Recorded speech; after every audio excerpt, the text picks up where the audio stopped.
One day cricket చూసే వాళ్లకు ఇది మరో ప్రపంచ పోరులా ఉంటుంది.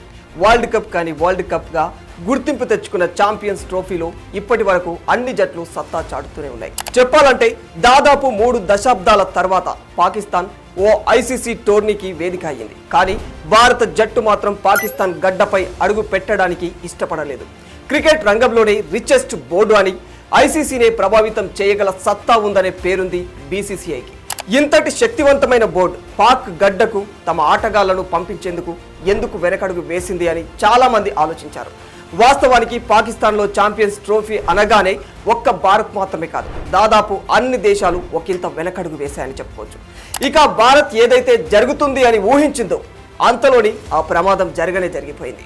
పాకిస్తాన్లోని ఓ ఇంటర్నేషనల్ క్రికెట్ స్టేడియానికి సమీపంలో బాంబు బ్లాస్ట్ జరిగింది.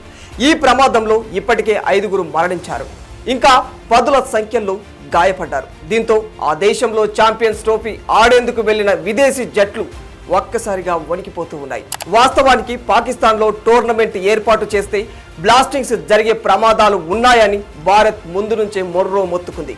అందుకే అక్కడికి భారత్ జట్టు రాదని ఖచ్చితంగా తేల్చి చెప్పేసింది. దీంతో భారత్ ఆందోళనలను పరిగణలోకి తీసుకుని చేసేదేమీ లేక చివరికి పీసీబీ టోర్నమెంట్ కోసం హైబ్రిడ్ మోడల్కు అంగీకరించింది. ఇందులో భాగంగానే దుబాయ్ వేదికగా టీమిండియా మ్యాచ్లు నిర్వహించేలా ప్లాన్ చేసింది. ఈ క్రమంలోనే ఛాంపియన్స్ ట్రోఫీకి ఆతిథ్యం ఇచ్చిన పాక్ ఓపెనింగ్ మ్యాచ్లోనే జనాలకు జలకిచ్చింది. అయితే పాక్ న్యూజిలాండ్ మ్యాచ్ టైంలో టాస్ గెలిచిన పాక్ న్యూజిలాండ్ను బ్యాటింగ్కు ఆహ్వానించింది. దీంతో బ్యాటింగ్కు దిగుదామని ప్రత్యర్థి జట్టు ఓపెనర్లు బ్యాట్స్ కట్టుకోవడం, హెల్మెట్స్ సరిచేసుకోవడంలో బిజీగా ఉన్నారు. ఓవైపు స్టేడియంలో కివీస్ ఆటగాళ్ల ఆటను చూసేందుకు ఆడియన్స్ ఉర్రు తలుగుతూ ఉన్నారు. అప్పుడే ఉన్నట్టుండి ఒక్కసారిగా గాల్లో కొన్ని విమానాలు ప్రత్యక్షమయ్యాయి. ఇలా విమానాలు ఒక్కసారిగా గాల్లో ఎగరడం, భారీ శబ్దం రావడంతో కివీస్ ఆటగాళ్లు సహా మైదానంలోని ప్రేక్షకులు కూడా ఏం జరుగుతుందో తెలియక బిత్తరపోయారు. ఈ ఒక్క దృశ్యం కరాచీ స్టేడియంలో ఉన్న ప్రతి ఒక్కరిని ఉలిక్కి పడేలా చేసింది. సొంత ఆడియన్స్ కూడా గజ్జున వణికిపోయారు. కాసేపు అక్కడ ఏం జరుగుతుందో ఎవ్వరికీ అర్థం కాలేదు.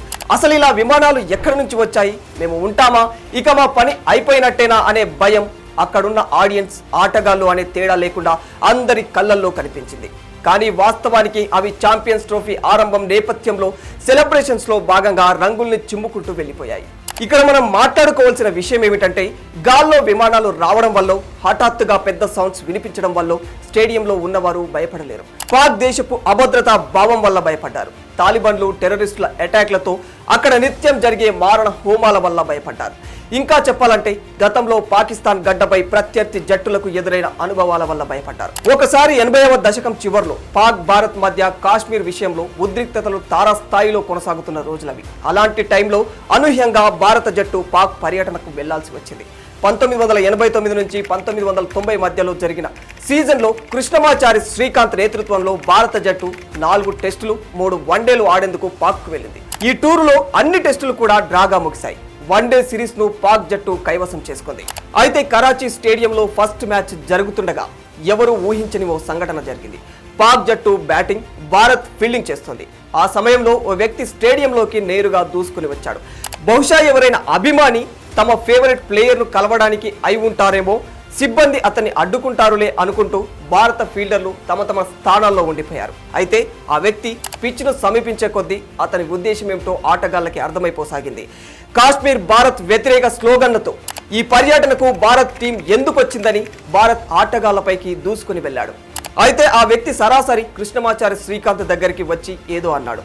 అంతే, ఇద్దరు ఒకరి గల్లా ఒకరు పట్టుకొని ఒకరి మీద ఒకరు పిడిగుద్దులు గుప్పించుకున్నారు. ఈ క్రమంలోనే శ్రీకాంత్ షర్ట్ కూడా చినిగిపోయింది.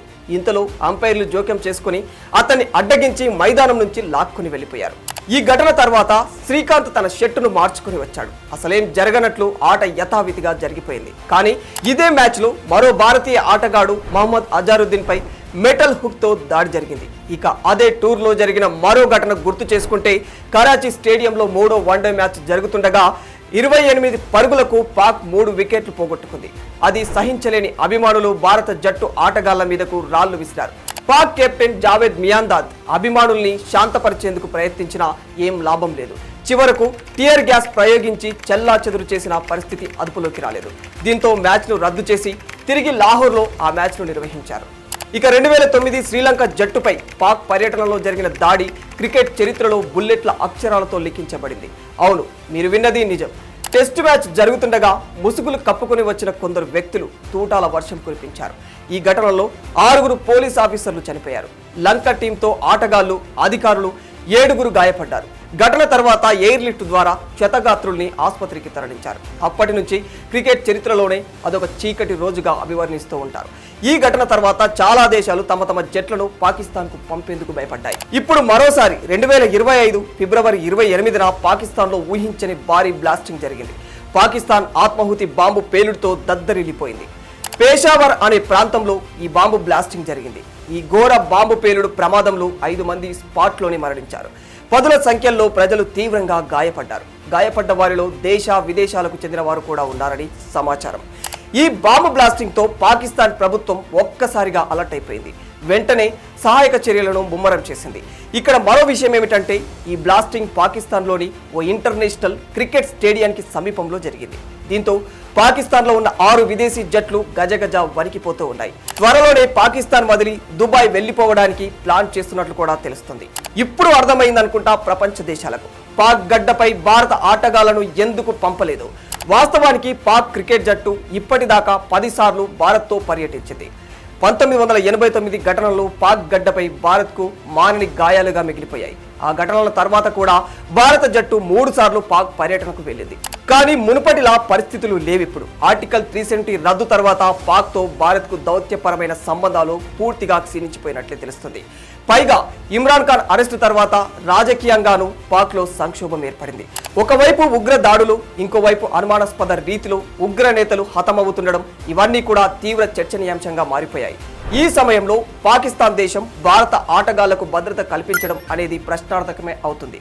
కాబట్టి ఇవన్నీ పరిగణలోకి తీసుకొని ఛాంపియన్స్ ట్రోఫీ విషయంలో ఇటు బీసీసీఐ, అటు కేంద్ర ప్రభుత్వం టీమిండియాను పాక్ పర్యటనకు అనుమతించలేదు. For more videos like this, subscribe Big TV channel.